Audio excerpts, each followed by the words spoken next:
Okay, welcome to topic 5. So, housekeeping. If you have assignments that I have zeroed, because every week I go through and as I grade, if something is missing, it gets a 0. But I always put a note in there to please reach out to me because you can always still submit the assignments for a chance at full credit. I am not a fan of penalizing for late submission. Everybody's balancing a lot. Work, school, family, a lot. And things happen that we're not expecting that throw us off sometimes. So I care that you do the work. And so the only way you would be penalized is if you hand in as an assignment that is, not complete, not done correctly, missing the number of sources, short on word count, something like that. So please reach out to me with any questions. Catch up on your late work. All right, this week we're looking at several different things. We're looking at the Victorian age and the huge disparity between income and wealth.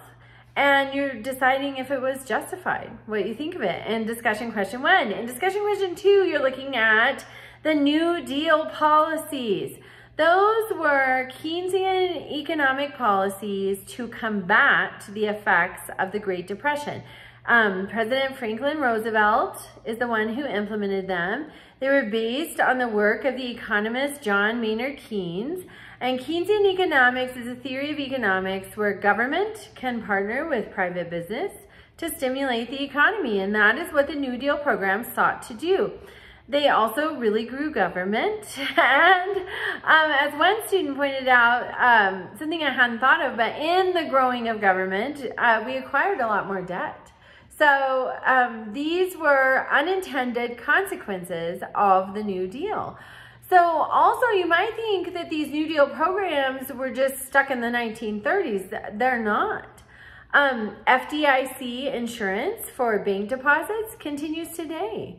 That is something that originated in Roosevelt's banking reform that he put in like within days of being in office so that people could restore faith, faith in the banking system could be restored. We can trust that our deposits are insured by the government up to a certain dollar amount. I think now it's $250,000. Originally, it was $2,500, which was a tremendous sum of money in the 1930s. So, also though, we can never really know how effective these New Deal policies were because World War II started and really created a huge boom. So, we don't know. Does Keynesian economics, is that the way to go all the time? We didn't have enough time with it to know. So your assignment this week, you're looking at America after World War II. America after World War II was an interesting place. It was booming, booming, booming, booming. Also, it was changing with decisions in the early 1950s, like Brown versus Board of Education, where we finally see a desegregation of schools. In the late 1940s, we see President Truman desegregating the military. So it's a great time. Positive changes are happening.